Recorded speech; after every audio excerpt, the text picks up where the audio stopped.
نحن أولياؤكم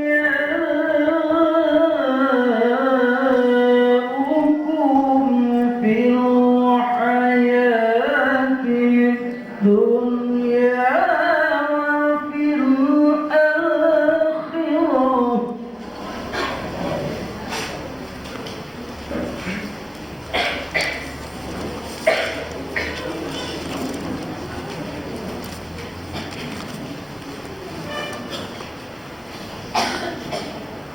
ولكم فيها ما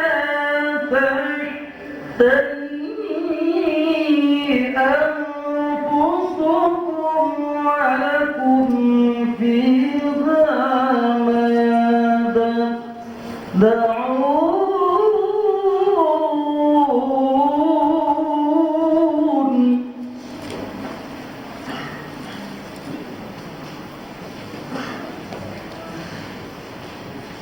نزلا من غفور رحيم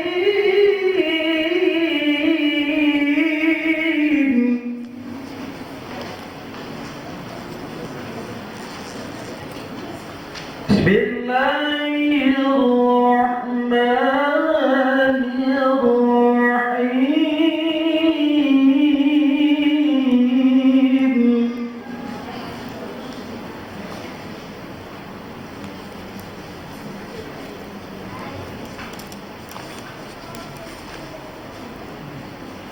وإن تأذن ربكم لئن شكرتم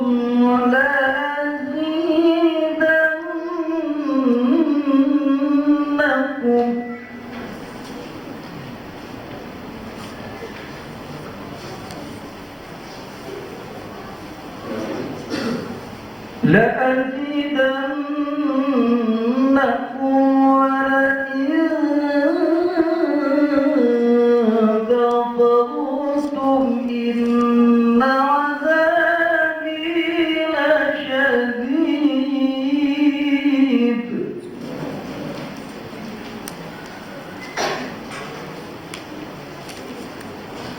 وإذ تأذن ربكم لئن شكرتم لأزيدنكم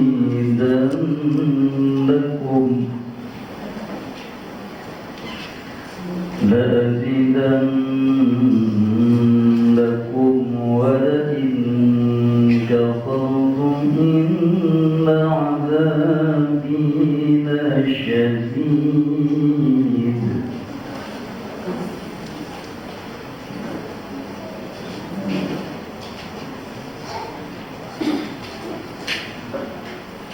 وإن تأذن ربكم لئن شكرتم لأزيدنكم ولئن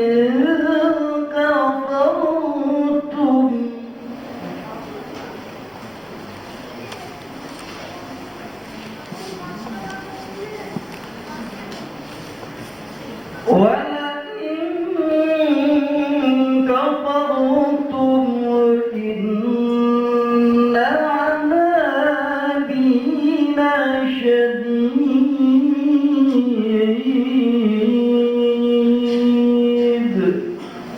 صدق الله العظيم. السلام عليكم ورحمة الله وبركاته.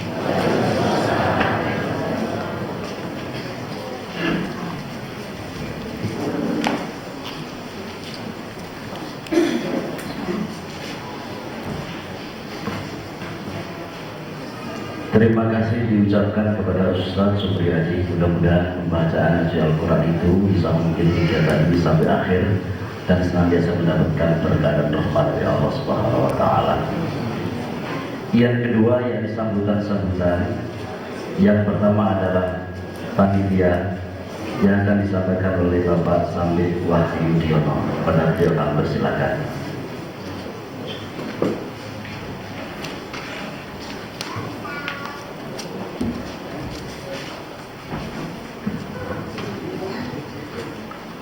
Bismillahirrahmanirrahim. Assalamualaikum warahmatullahi wabarakatuh. Innalhamdulillah nahmaduhu wa nasta'inuhu wa nastaghfiruh wa na'udzu billahi min shururi anfusina wa min sayyiati a'malina may yahdihillahu fala mudilla lahu wa may yudlil fala hadiya lahu. Asyhadu an la ilaha illallah wa asyhadu anna Muhammadan abduhu wa rasuluh la nabiyya ba'dahu. Amma ba'd. Direktur Akademi Adi Ustaz Abdul Rahim yang saya hormati, Ustaz Misbahullah yang saya hormati, Ustaz Edi Amin dari Pondok Pesantren Sobri Pasuruan, alhamdulillah sudah hadir. Terima kasih Bapak Ibu, saudara-saudara semua yang dimuliakan Allah. Bersyukur pada Allah pada pagi hari ini kita bisa bertemu di majelis tarbiyah pagi hari ini. Saya bersyukur sekali sekalian kita bisa hadir pada kesempatan hari ini, dan tiada kata yang tepat dengan hanya bersyukur pada Allah agar nikmat yang diberikan kepada kita senantiasa ditambah oleh Allah SWT. Awalnya memang panitia agak ragu karena persiapan itu tidak ada 1 bulan, tetapi karena didukung oleh kawan-kawan semuanya, para ustaz, para mitra kita semuanya, alhamdulillah bisa terlaksana acara hari ini. Dan kalau nanti kursinya tidak cukup, gantian ngadep duduk duduk, atau pangku-pangkuan antara kita sama lagi. Saya sudah siapkan tikar juga. Kalau kita ini bersaudara, insya Allah tidak ada yang jelek. Kalau saudara itu dasarnya adalah cinta. Jadi cinta itu tidak ada jeleknya.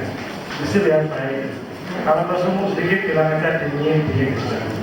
Nomor 1, kami terima kasih dan mohon maaf apabila pada kegiatan hari ini ada yang kurang sedikit. Karena dengan cinta saya yakin para hadirin semuanya bisa memaafkan kita semuanya. Yang kedua, acara hari ini memang nanti agak khusus, yang akan kita dialogkan nanti. Saya berharap Bapak Ibu semuanya bisa mengikuti. Insya Allah setengah 12 sudah selesai karena segera kita turun ke bawah. Dan apa yang harus kita ambil dari pertemuan hari ini, itu yang kita inginkan nanti, sehingga umat Islam harus berjamaah, sehingga insya Allah semuanya bisa kita jamaah. Islam harus kuat kalau berjamaah, tapi kalau tidak, kita bercerai-berai dan banyak kejadian, insya Allah kita akan tidak punya kekuatan. Terus sekalian, ini saja yang bisa kami sampaikan. Sekali lagi terima kasih, mohon maaf bila itu dari saya. Assalamualaikum warahmatullahi wabarakatuh.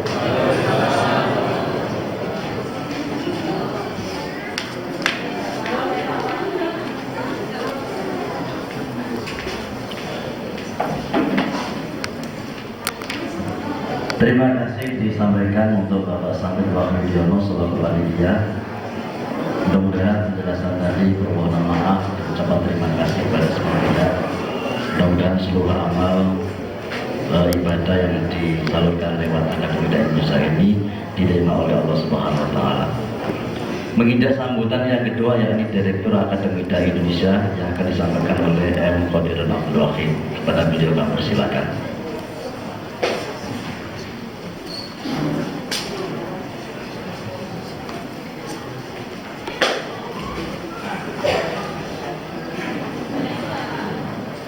Assalamualaikum warahmatullahi wabarakatuh.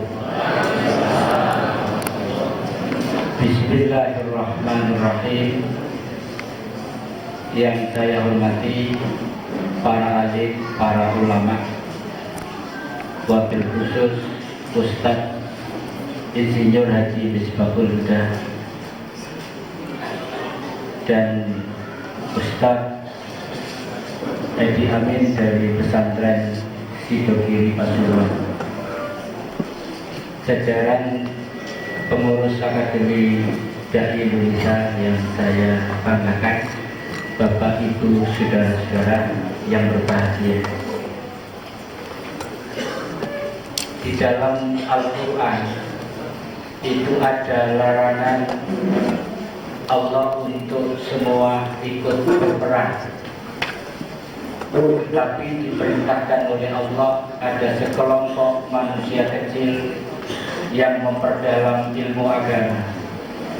Kemudian kelompok kecil ini memberikan peringatan agar mampu menjaga moralitas umat atau moralitas bangsa. Itu disebut oleh Allah dalam Al-Quran surat 9 ayat 122. Ayat ini menginspirasi Akademi Dai Indonesia untuk berperan sekecil apapun, berperan untuk menjaga moralitas umat atau menjaga moralitas bangsa. Allah juga menyebut dalam Al-Quran dengan kalimat wa ma arsalnaka illa kaffatan linnas. Kami menerjemahkan kita berdakwah untuk seluruh manusia. Kemudian strategi yang kita bangun dalam berdakwah di lingkungan Akademi Dai Indonesia mengambil inspirasi dari ayat wa ma arsalnaka illa rahmatan lil alamin. Di beberapa tempat ada dai-dai tertentu, umatnya tertentu, kajiannya tertentu. Kita ingin mengurai benang kusut itu, bahwa kita ingin membangun dai yang punya visi rahmatan lil alamin. Kemudian kita susun beberapa program kerja, dan hari ini alhamdulillah salah satu program kerja divisi sosial ekonomi membuat kegiatan pada pagi hari ini, yaitu ngaji dan bincang bisnis dan pameran. Secara khusus saya mengucapkan terima kasih kepada Ustadz Misbahul Huda dan Ustadz Edi Amin dari Sidogiri. Kami di sini akan siap untuk menjadi agen utama produk santri yang sudah menjadi sponsor kegiatan ini. Ini sambutan saya cukupkan, tidak terlalu panjang. Kalau sponsor boleh panjang-panjang karena dia yang biayai program ini. Jadi kalau saya tidak boleh panjang-panjang. Demikian, terima kasih. Billahi taufiq wal hidayah. Wassalamualaikum warahmatullahi wabarakatuh.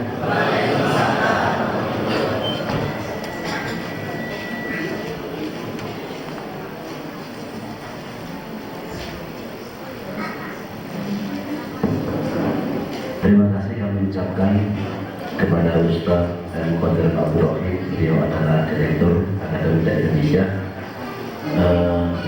Bagus kabar berbahagia, acara demi acara sudah kita lalui. Untuk opening ceremony ini selesai sampai di sini, dan mari kita tutup dengan program bermajelis. Nanti setelah ini akan dilanjutkan dengan kajian bincang bisnis yang akan disampaikan oleh dua narasumber. Yang pertama adalah Bapak Insinyur Haji Misbahul Huda, dan yang kedua adalah Ustadz Edi Amin, yang akan dipandu langsung oleh Bapak Samit Baktiano. Kami selalu membawa acara, apabila ada kekurangan dan kekhilafan dalam ucapan kami mohon maaf yang sebesar-besarnya. Dan akhirnya, Assalamualaikum warahmatullahi wabarakatuh. Waktu kami serahkan kepada Bapak Samit Baktiano. Kami silakan.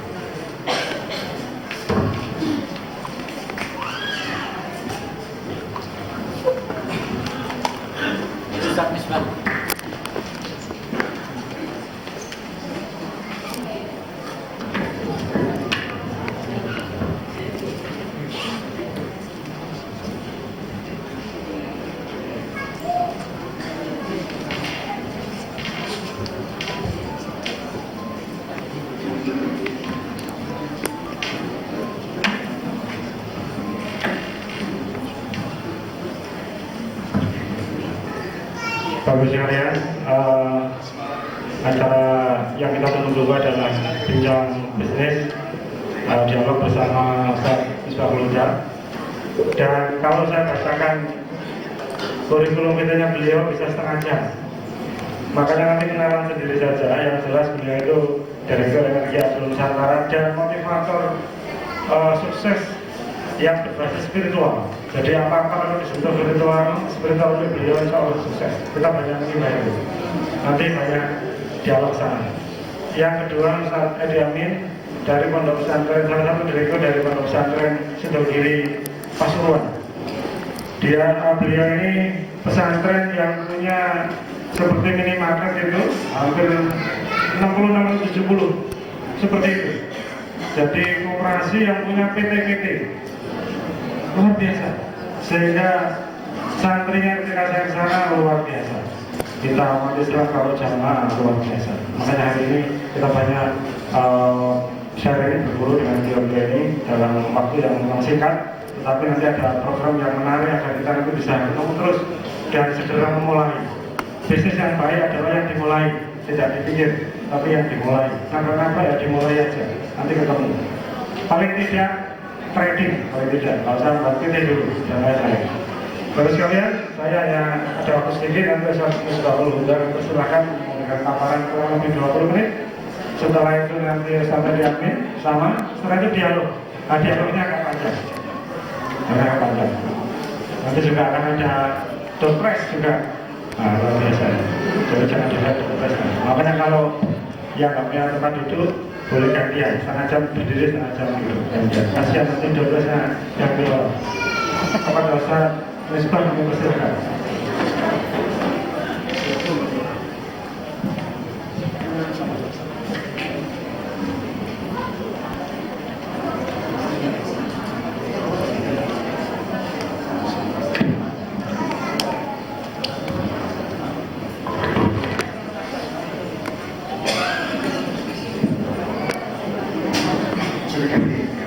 Bismillahirrahmanirrahim. Assalamualaikum warahmatullahi wabarakatuh. Alhamdulillah, wassalatu wassalamu ala rasulillah wa ala alihi wa sahbihi wa mawala. Allahumma salli ala Sayyidina Muhammad wa ala ali Sayyidina Muhammad. Bapak Ibu, para pimpinan Akademi Dai Indonesia, terlebih khusus Ustaz Edi Amin yang saya hormati, Bapak Ibu, senang sekali bertemu dalam majelis yang mulia ini. Meskipun udara di Surabaya semakin panas, ya, tapi melihat semangatnya, senyumnya, seperti bertemu dengan wajah-wajah calon ahli surga. Amin ya rabbal alamin.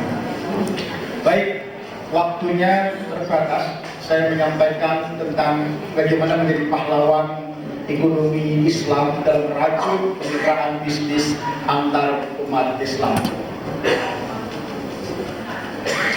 Bapak Ibu yang berbahagia, sudah sepantasnya kalau kita menjadi bangsa Indonesia itu bersyukur, ya. Kalau menjadi orang Indonesia kok tidak bisa bersyukur, itu sungguh terlalu nekat. Yang kedua, meskipun ada tantangan namanya MEA 2015 beberapa bulan lagi, atau namanya perdagangan bebas, entah namanya China AFTA atau Korean AFTA atau Japan AFTA, ASEAN Free Trade Agreement, ya, mestinya orang Indonesia tidak perlu galau, risau atau resah kalau mereka pandai bersyukur dalam arti syukur yang sebenarnya. Syukur versi Al-Quran, ya. Nek Ratu Amel, nek syukur versi orang Jawa atau gampang, yaitu syukuran alias mangan-mangan. Nek syukur versi Al-Quran Ratu Amel karena bali dan ma tashkurun, sedikit pulolan panjangan sami yang pandai bersyukur. Walakinna aktaran nasi la yashkurun, kira-kira begitu, ya. Gagal, banyak yang gagal bersyukur versi Al-Quran. Nah, kenapa harus bersyukur? Bayangkan, mana ada negara yang sebesar dan sekaya ini di kawasan Asia ini, ya, penghasil minyak sawit ranking 1 dunia, karet ranking 2, tembaga nikel ranking 5, batu bara emas ranking 7, emas kuning, emas putih, ada emas hitam, ada Mas Hadi, Mas Cahyo, Mas Kodilum, luar biasa. Tidak salah kalau kemudian Gus Plus menyanyikan tongkat kayu dan batu jadi tanaman, betul? Tidak hanya itu, hanya ada di Indonesia. Pohon pisang itu bisa tumbuh di tengah-tengah jalan beraspal. Wah, enak nyetir bulan dulu pohon pisang. Itu di Amerika nggak ada. Di Jepang nggak ada. Saking suburnya Indonesia. Pertanyaannya adalah mengapa negara yang sekaya ini bisa terjadi langganan krisis? Betul, hampir 5 tahunan. Ayo perhatikan, 98 krisis tambah 5 2003 krisis ya. Tahun berikut tambah 5 2008 krisis di epicentrum di Amerika, tambah lagi 2013 tembus 14 tembus 15. Betul? Ini sekali lagi ya, karena growth engine atau mesin pertumbuhan kita adalah ekonomi rekreatif dan konsumtif, bukan ekonomi yang produktif dan edukatif. Sama-sama krisisnya, Singapura, Jepang, Malaysia, Amerika cepat recovery, cepat kembalinya. Indonesia wis 3 tahun gak balik-balik. Betul? Pak Cahyo bisik-bisik kata Pak Dahlan tahun depan belum tentu pulih. Belum tentu pulih. Semua bisnis drop. Ya, pabrik kertas, apalagi BK Box sudah mulai tutup, betul ya? Betul. Yang tumbuh berbisnisnya masih tumbuh cuma satu, tahu? Bisnis batu akik. Sampai saya punya itu punya gitu. Nemu. Dan ini recovery-nya lama. Perhatikan sambutan Pak Jokowi mengatakan tidak ada peluru sakti, tidak ada peluru ajaib yang mampu menyelesaikan krisis ini dengan cara cepat. Jadi lama. Memahami itu maka pemerintah setelah mengeluarkan kartu Indonesia Sehat, kartu Indonesia Pintar, sudah dipersiapkan kartu sakti berikutnya, yaitu kartu Indonesia Sabar. Rodok suwi. Sabar. Mengapa? Sekali lagi growth engine kita itu keropos ekonominya. Pak Gubernur selalu membanggakan pertumbuhan ekonomi Jawa Timur itu melebihi rata-rata nasional di atas 7%, waktu yang lain 5,6 ya. Tetapi apa yang didorong oleh apa? Hampir 40% didorong oleh restoran, kuliner, makanan, ya, hiburan, ya, dan sekitar itu. Urusan hiburan, makanan, dan semacamnya, rekreatif konsumtif. Belanja masyarakat Jawa Timur kalau dulu zaman saya kecil itu sandang pangan papan. Sak mangke berubah sandang pangan pulsa. Pulsa itu menghabiskan keuangan keluarga. Sayangnya pulsa itu tidak untuk hal-hal yang edukatif, tidak untuk bisnis online, ya, tidak untuk yang berguna, tetapi hanya untuk game online, untuk chatting, untuk lihat pro dan macam-macam. Saya khawatir yang cerdas, yang besar dari anak-anak kita ke depan bukan kepalanya, tapi yang besar jempolnya. Nah, ibu bapak, orang mau berbisnis itu biasanya melihat dua sisi saja. Nanti Pak Edi akan menyampaikan pasarnya ada atau tidak, resourcesnya ada atau tidak. Ini Indonesia, resourcesnya bukan besar, tapi besar sekali. Betul? Mana ada negara yang sekaya Indonesia? Bagaimana pasarnya? Pasarnya juga besar sekali. Perhatikan, skala ekonomi Indonesia. Menurut Philip Kotler, tahun 2020 adalah tahunnya orang Asia, sehingga separuh ekonomi dunia pada tahun 2020 ada di Asia. Bicara Asia, Indonesia, skala ekonomi Indonesia sudah menguasai separuh Asia, ya, hampir separuh Asia.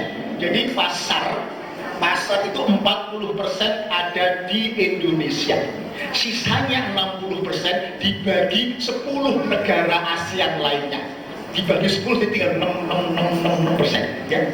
ASEAN 6, Singapura 6, Malaysia 6 itu ya. Indonesia itu 38% pasarnya. Jadi ahli belanja itu Indonesia. Soal ngutang atau kredit nomor 2, pokoknya belanja. Indonesia aja pasarnya. Bahkan skala ekonomi Indonesia itu sudah mampu mengalahkan Belanda dan bahkan mampu mengalahkan Spanyol. Meskipun PSSI kita belum bisa mengalahkan Real Madrid, saya kira. Masih agak lama. Nah, bagaimana dengan ini? Tentang ekspektasi dunia. Indonesia akan menjadi negara maju karena pertumbuhan ekonominya ya cukup lumayan, dan kemudian GNP-nya sudah mencapai sekitar 3.000 sampai 3.500 kali.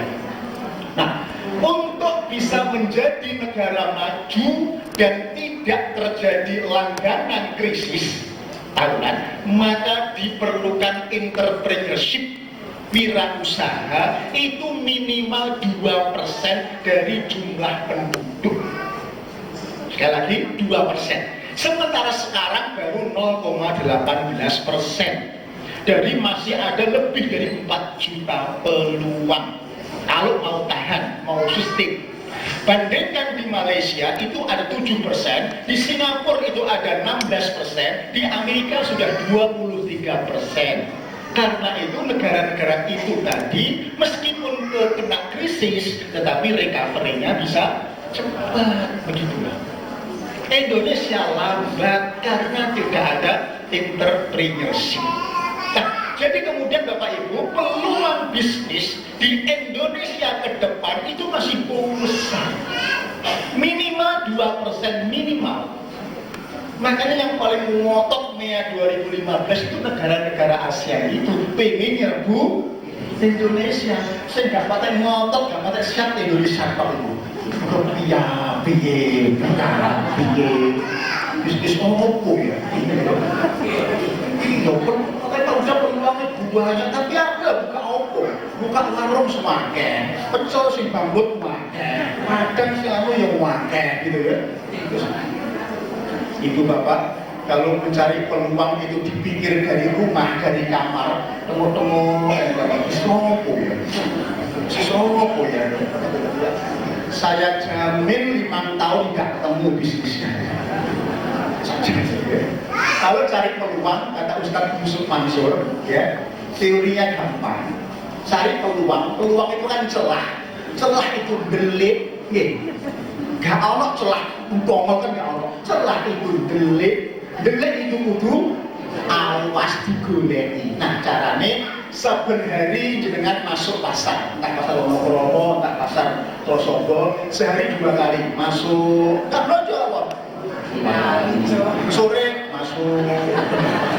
Terus besok lagi pagi masuk, keluar lagi. Genep 4 bulan nanti ketemu celahnya. Betul?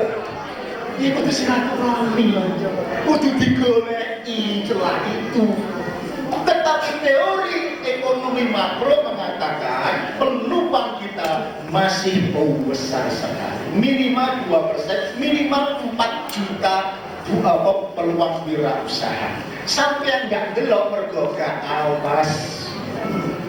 Singapura, Malaysia, Thailand sudah siap-siap untuk nyerbu ke Indonesia. Silakan ke Bangkok. Itu orang Bangkok itu sudah pintar bahasa Indonesia seperti orang Medina, Mekah itu berbahasa Indonesia. Tahu pasar besarnya memang orang Indonesia.